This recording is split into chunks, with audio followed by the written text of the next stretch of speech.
J'ai une rotule à changer sur une roue avant de tracteur. Donc pour la changer, j'avais prévu de dévisser l'écrou sous la rotule. Alors là, vous voyez, il est en position. Donc l'écrou, j'ai pas réussi à le dévisser, même si j'ai chauffé au chalumeau. Je sais pas si vous voyez bien.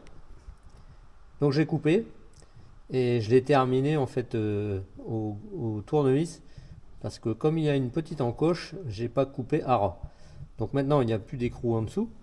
Et l'objectif, c'est de sortir la rotule. Et ce qui est terrible, c'est que il n'y a plus d'écrou en dessous, mais la rotule ne sort pas. Donc ce que j'ai fait, c'est que j'ai mis un cric pour soutenir le bras qui sort de la roue.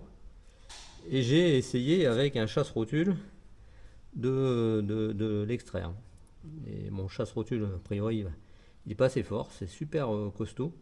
Donc j'avais mis le cric à cet endroit-là,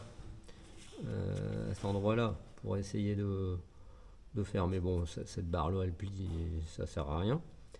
Donc là, en fait, j'ai pris une ancienne queue que j'ai coupée, que j'essaye de passer le long. Donc j'ai mis du dégrippant. Je vais voir, je vais continuer à taper, et puis j'espère que ça va sauter. Voilà ce que j'avais prévu. Chasse-rotule, hein, voilà, vous le voyez là. Chasse-rotule, et les queues, voilà, j'en ai recoupé une de façon à avoir une pente un peu plus raide. La meuleuse pour couper le boulon. Voilà. C'est une grosse galère en fait. Je pense qu'il faudrait un chasse-rotule de compétition pour y arriver, parce que je veux pas non plus casser l'axe. Voilà. Donc voilà la rotule dont j'avais coupé le filet parce que j'arrivais pas à la sortir.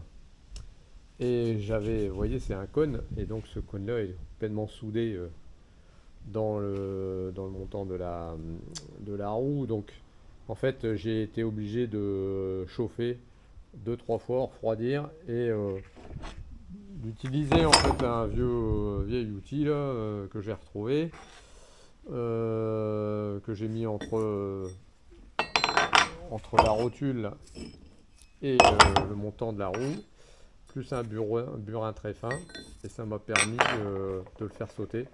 Parce qu'avec cet outil-là, en fait, il n'était pas suffisamment haut et pas assez costaud encore pour arriver à faire ça chasser la rotule. Donc chauffer, refroidir, 2 à 3 fois, et puis vraiment taper comme un brut là-dessus. Voilà.